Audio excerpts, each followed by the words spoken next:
गोदाय कृष्णपृष्ठाय भूतले श्रीमती मधुसूदनाय वापछेति नमने।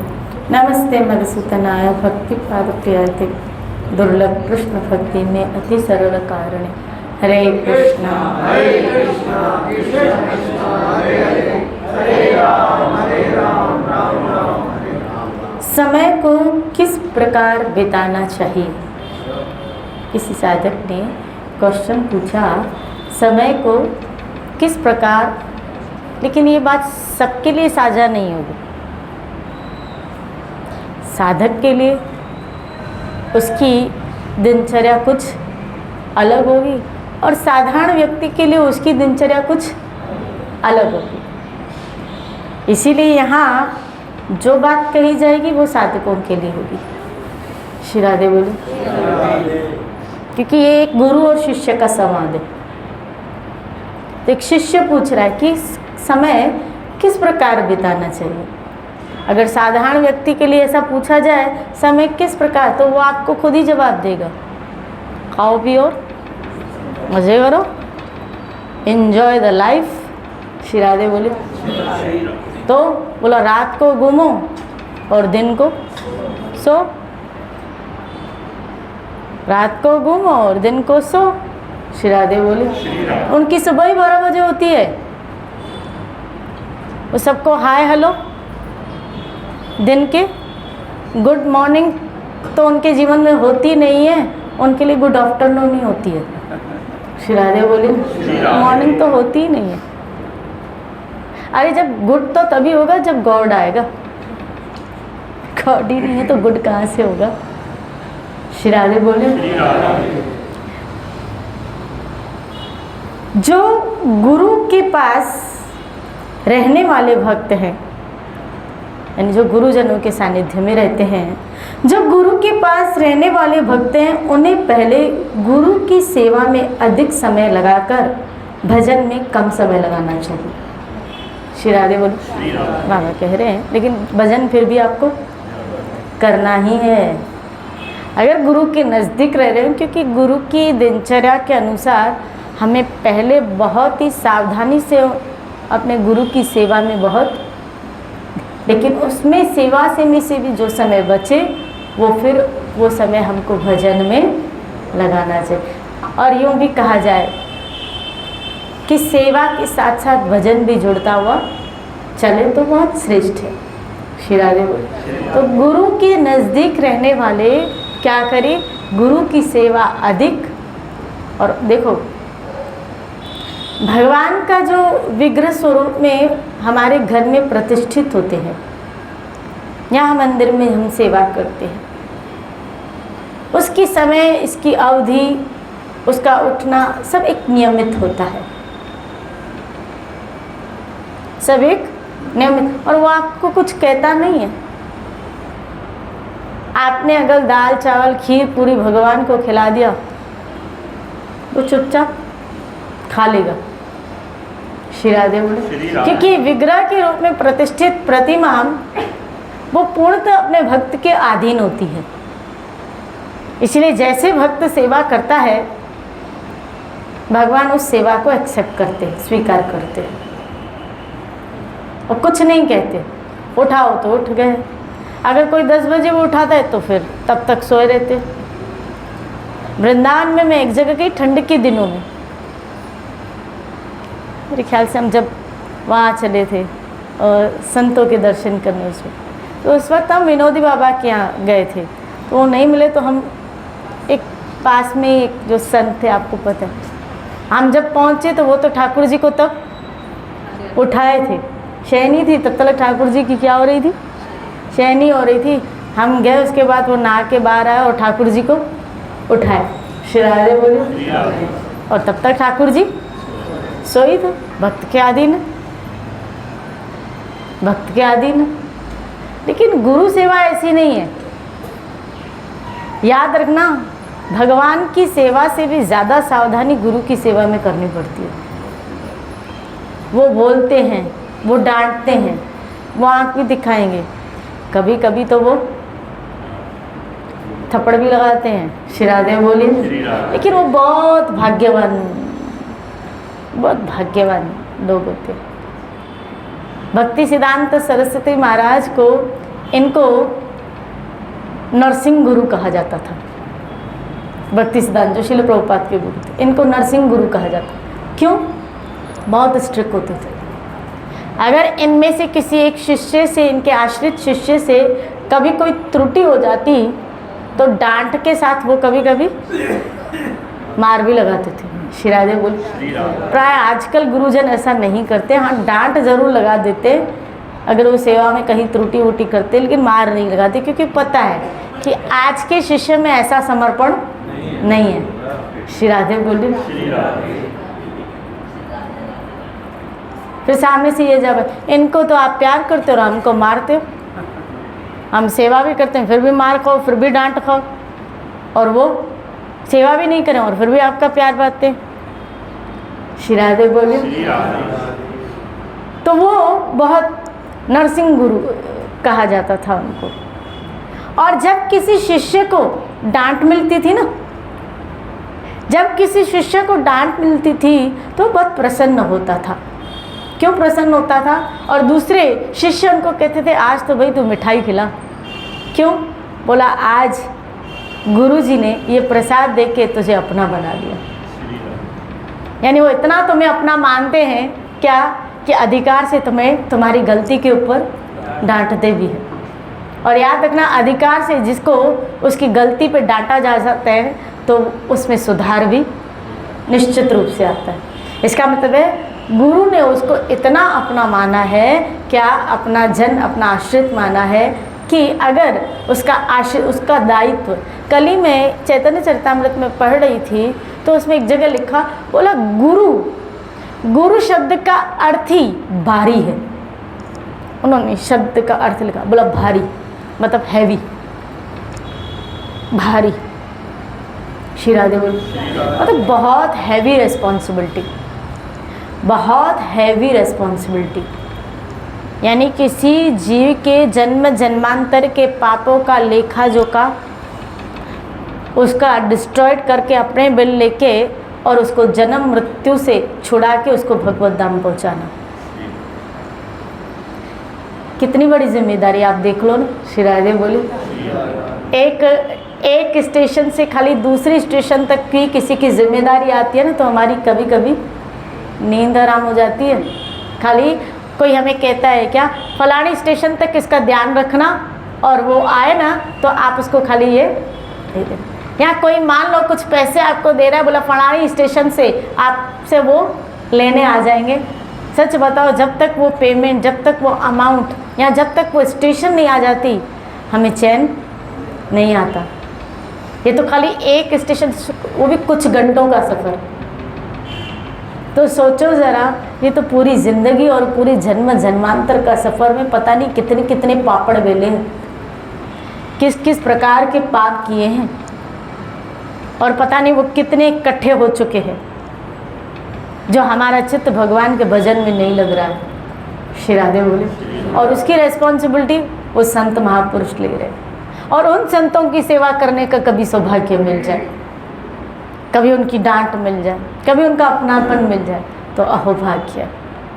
क्योंकि एक शिष्य के लिए गुरु ब्रह्मा, गुरु विष्णु, गुरु साक्षात महेश्वर। श्री राधे बोले। वही परब्रह्म परमात्मा इस रूप में आके, मैंने कहा ना, तभी गुरु की चेष्टाएं कभी कभी समझ में बहुत डिफ़िकल्ट है। बापू जी यूँ कहते हैं, वो हमें समझाते हैं कि गुरु आग है, आग, अग्नि तत्व है, वो प्रकाश तत्व। अग्नि में लकड़ी बन के जाओगे तो जल जाओगे, लकड़ी बन के जाओगे तो जल जाओ, लेकिन अगर लोहा बन के गए तो लोहा आग जैसा स्वरूप रेड हो जाता है, ले देता है। वही ताप की शक्ति उस लोहे में आ जाती है ना, लाल भी हो जाता है। वही ताप, तपाने की शक्ति अगर आग में डालने के बाद लोहे को फिर हाथ लगाया जाए ना तो लोहा बिल्कुल गर्म होता है। वही पावर्स उस लोहे में आ जाते हैं जो आग में है तपाने के। बस इसी तरह अगर लोहा बन के गुरु के साथ रहे ना तो फिर गुरु जैसे बन जाओगे। गुरु करे आप समान, लेकिन लकड़ी बन के गए तो फिर जल जाओगे। श्री राधे बोलिए, मंगल तो होगा। आप देखिए इसका गोरखनाथ और इसका आता है, कौन थे? मच्छंदर और गोरखनाथ का चले थे ना अपन, मच्छंदर और गोरखनाथ जब गोरखपुर चले थे तो। श्री राधे बोले, कितने शिष्य थे मच्छंदर के? कितने शिष्य थे? एक ही टिक्का खाली। गोरखनाथ एक ही टिक्का और चमक गए, बाकी सब माया में चले गए, सिर्फ एक ही बचा, सिर्फ एक बचा। रामानंद जी के कितने शिष्य थे? कितने शिष्य थे? लेकिन कबीर, आप देखो, मार जब कबीर को मिलती है गंगा के घाट पे, जब चरण रामानंद जी का लग गया और राम राम का मंत्र मिला, तब कहा मुझे गुरु ने दीक्षा, मुझसे मेरी तो दीक्षा हो गई। और जब शिष्य पकड़ के उसको रामानंद जी के पास लेके आए, बोला ये कह रहा है कि आपने इसको दीक्षा दे दी, तब रामानंद जी ने कहा मैंने तुझे कब दीक्षा दी? राम राम राम झूठ बोलता है, ऐसे करके उन्होंने जूता उठाया और उसको मारने लगे। इतने जूते मारे, इतना मारा कबीर को, और रामानंद जी बार बार कह रहे थे राम राम, आज कलयुग आ गया है, कितना झूठ बोलते हैं राम। बोला महाराज देख लीजिए, उस वक्त तो यमुना गंगा के किनारे मैं और आप अकेले थे, तब भी आपने कहा था क्या राम राम बेटा, कुछ लगा तो नहीं? और अभी तो सबके सामने आप राम राम बोल रहे हैं। श्री राधे बोलिए, सबके सामने मेरी दीक्षा हो गई, सबके सामने दे रहे। तब रामानंद जी ने कहा ये लायक पात्र है। अब किसको क्या पता कि कबीर की उस वक्त परीक्षा हो रही थी?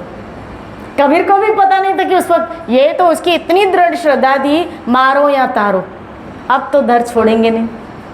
कबीर को भी थोड़ी पता थी कि ये उस वक्त रामानंद मेरे हृदय पटल को, मेरी मानसिक स्थिति को चेक कर रहे हैं, या मेरी श्रद्धा का चेकआउट हो रहा है। या उनके शिष्य को थोड़ी पता था, जब कबीर को मार पड़ रही थी तब तो सारे शिष्य यही सोच रहे थे मजा आ रहा है, झूठ बोल रहा है ना, झूठ बोलने की मार तो खाएगा। श्री राधे बोलिए ना।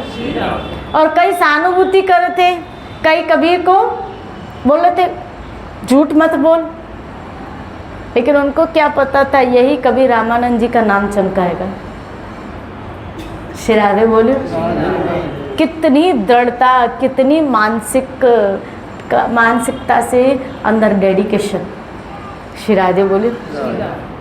तो गुरु जब सशरीर प्रेजेंट में सेवा करने का सौभाग्य मिलता है, लकड़ी बन के करोगे तो फिर जल जाओगे, नहीं कर पाओगे। और अगर आप समझते हो ना कि मैं ऐसी हूँ, मेरे अंदर ऐसी, तो दूर रहो, फिर उनके प्रवचन सुनो, जो साधना मार्ग दिया, भजन किया वो करो, निकल जाओगे। ठीक है, धीरे धीरे पहुँचोगे। श्री राधे बोली। अगर समझो कि मेरी अंदर की स्थिति लोहे जैसी नहीं है, लकड़ी, तो फिर दूर रहो, फिर दूर रहना चाहिए। श्री राधे बोलिए। अगर नज़दीक रहना चाहते हो, आना चाहते हो, तो फिर लोहा बन के आओ, लोहा बन के रहो। बोलो ना श्री राधे। लोहे का मतलब किसी भी स्थिति में आपके संपर्क में आने से, अपनी स्थिति से, वो यानी आपके मन के अंदर गुरु के नज़दीक रहने से कहीं भी कुभाव की भावना, अश्रद्धा की भावना न उपजो। मन में एक ही भाव आए, क्या इसी को शुद्ध प्रेम कहा जाए। शुद्ध प्रेम की परिभाषा क्या है? गौतमी तंत्र नाम के शास्त्र में आया है, शुद्ध प्रेम की परिभाषा क्या है? बोला कि जब अपनी प्रियतम में अपने विरुद्ध आचरण भी देखे, त्रुटियां भी देख रहा है, लेकिन फिर भी उसके प्रेम के भाव में रंच मात्र भी फर्क नहीं आ रहा। श्री राधे बोले, फर्क नहीं आ रहा, रंच मात्र भी। श्री राधे बोली ना। और गोपियों का श्री कृष्ण के प्रति ऐसा ही भाव था। जब उद्धव वृंदावन में जा रहा है, ब्रिज में जा रहा है, क्या गोपियों को पता नहीं था? अब मथुरा में हमारे श्याम सुंदर ऐसी कई रमणियाँ, वो कुब्जा के बारे में भी जान चुकी थी, पता चल गया था, रिपोर्ट वहाँ भी आज तक पहुँच जाती थी। श्री राधे बोले तो मथुरा और वृंदावन कहीं दूर थोड़ी था, तो उनको सब पता था कि किस तरह करूपनी कुब्जा को मेरे श्याम सुंदर ने, हमारे श्याम सुंदर ने सुंदर बना दिया, उसके यहाँ गए भी है, और कई मथुरा की रमणियाँ इनके ऊपर मोहित भी है, ये सब जानती थी, सब जानती थी। और द्वारका चलने के बाद 16,108 के साथ विवाह। भाई ठाकुर 1 2 जैसे सुदामा ने कहा कितनों का आशीर्वाद देना है? बोला बहुत लंबी लिस्ट है। कितनी है? बोला 16,108। श्री राधे बोली, बोलो ना श्री राधे, बोलो ना श्री राधे। याद रखिए भगवान की लीलाएं आस्वादनीय है, अनुकरणीय नहीं है। वो अगर 16,108 विवाह करते हैं ना, तो 16,108 रूप भी धारण कर सकते हैं। वो 16,108 महल भी तैयार। अब यहाँ के व्यक्ति ने 2-4 कर ली और 2-4 महल घर खड़े भी कर दिए, लेकिन याद रखिए वो अपने उतने रूप नहीं बना सकता, ये कृष्ण ही कर सकता है। उनकी लीलाओं का अनुकरण, जैसे कई लोग कहते हैं कृष्ण ने 16,108 की, तो हम 16 तो करें। तू एक को तो संभाल, एक नहीं तुझे गंजा कर दिया। श्री राधे बोलिए, बोलो ना श्री राधे, बोलो ना श्री राधे।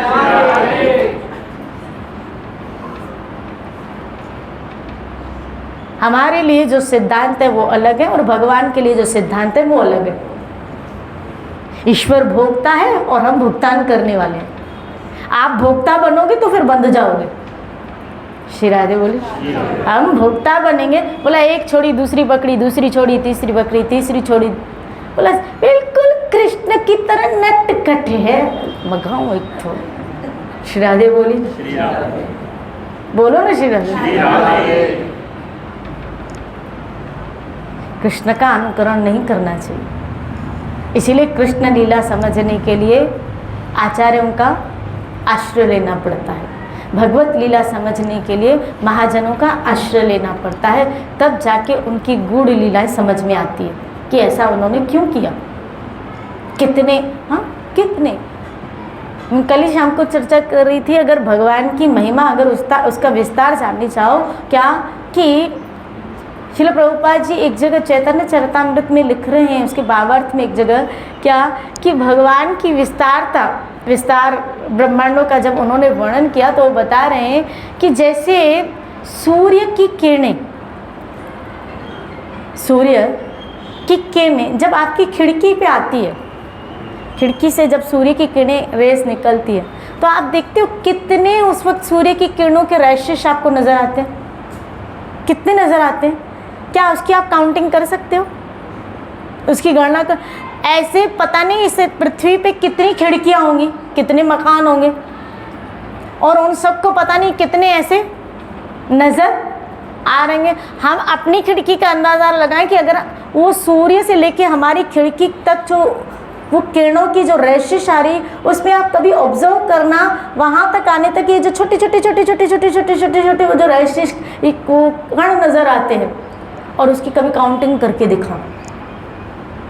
श्री राधे बोली, संभव ही?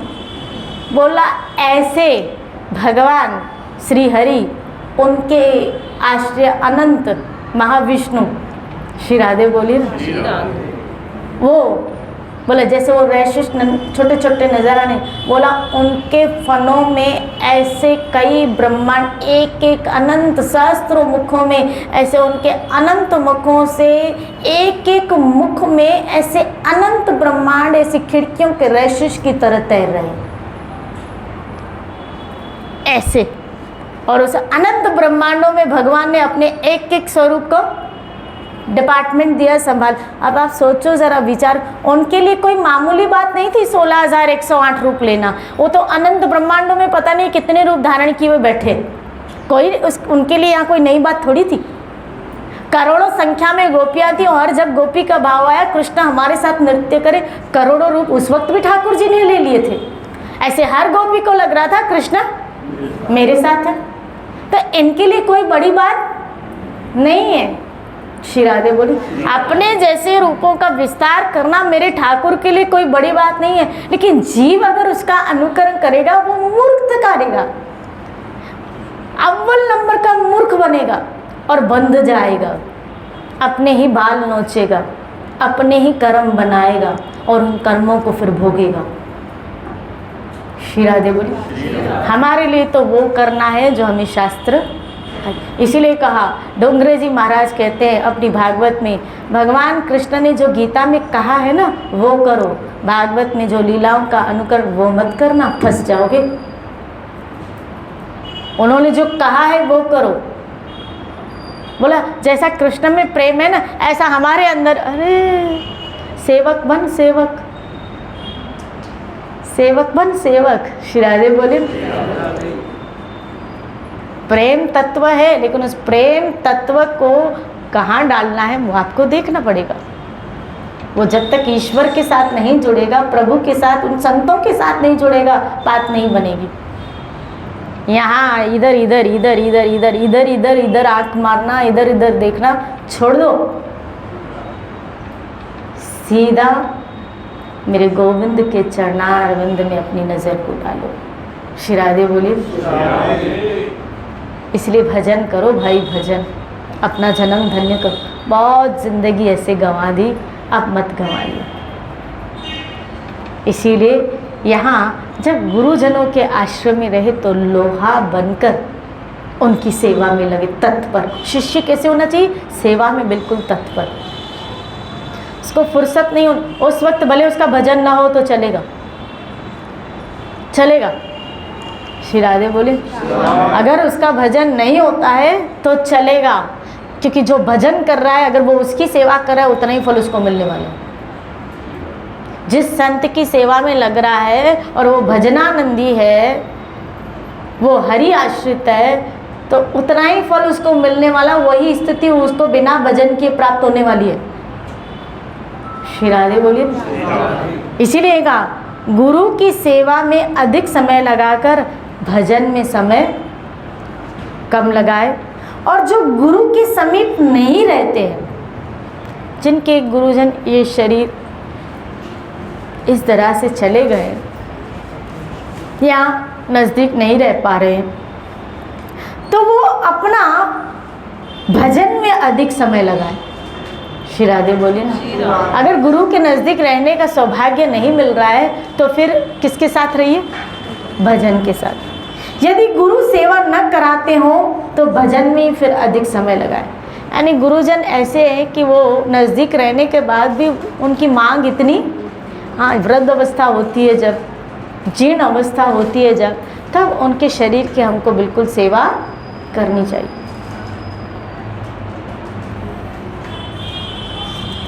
गुरु ग्रस्त हो तो उनकी सेवा करने की आवश्यकता बनी रहती है। यदि वे भी सेवा स्वीकार न करें तो भजन में फिर अधिक समय लगाए। अगर वो ग्रस्त जीवन में तो ज़रूरत लगती है।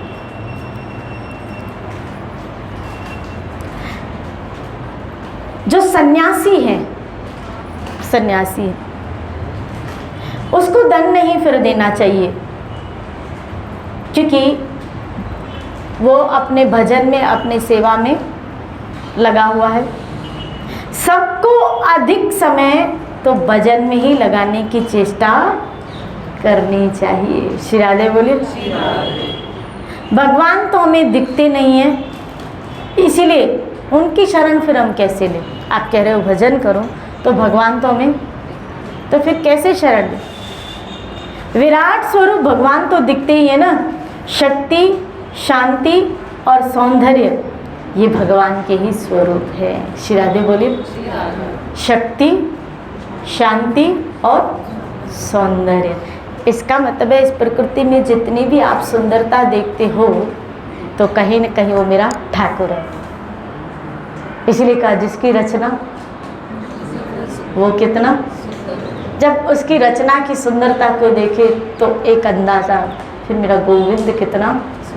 जब आपको कहीं जाके शांति मिलती है, सुकून मिलता है, वो भगवान का सिंबल है, वो ईश्वर तत्व का सिंबल। किसी के संग रहने से, किसी के साथ रहने से आपको शांति सुकून मिल रहा है, वो भगवान का सिंबल है।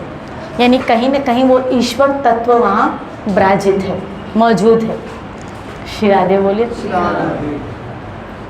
ईश्वर तत्व वहाँ विराजित है, मौजूद। किसी के संग से भी, किसी स्थान से आपको शांति मिल रही है, आपको सुकून मिल रहा है, तो वो सब परमात्मा तत्व का संकेत है। ऐसे स्थान को, ऐसे व्यक्ति को, ऐसे संग को फिर हमको कभी छोड़ना। देखो गुरुजनों को देखते हैं, पता नहीं क्यों प्रसन्नता आ जाती है, एक अद्भुत अंदर प्रसन्नता होती है। ऐसे लगता है क्या बस इनको देख लिया काम पूरा हो गया, इनको देख लिया बस इनको देख लिया। श्री राधे बोलिए।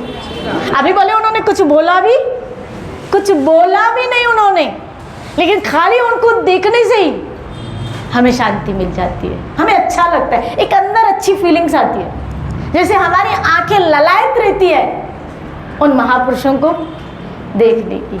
ये संकेत है क्या? वो परमात्मा तत्व वहाँ विराजित है, वो ईश्वर तत्व वहाँ विराजित है। तो फिर ऐसे संग को, ऐसे गुरुजनों को, ऐसे संतों को फिर हमें कभी छोड़ना नहीं चाहिए, क्योंकि हम अशांति की जगहों में रहते हैं, विचलित करने वाले लोगों के बीच में रहते हैं। तो हमें ऐसी जगह सेफ रखनी चाहिए जहाँ जब कहीं बाहर हम विचलित हो तो जहाँ मुझे शांति मिलती हो उस जगह में चली जाऊँ, उस जगह हम चले जाएं। श्री राधे। वो मात्र ये सत्संग उन संतों का द्वार, उन महापुरुषों का संग है जो हमें इस अशांत भौतिक जगत के वातावरण से मुक्त करता है। श्री राधे। आइए हम सब मिलके इन्हीं महापुरुषों का आश्रय लेके अपने जीवन को धन्य बनाएं। कल इसी चर्चा को लेते हुए चलेंगे। खूब भजन कीजिए और अपने जीवन को धन्य कीजिए।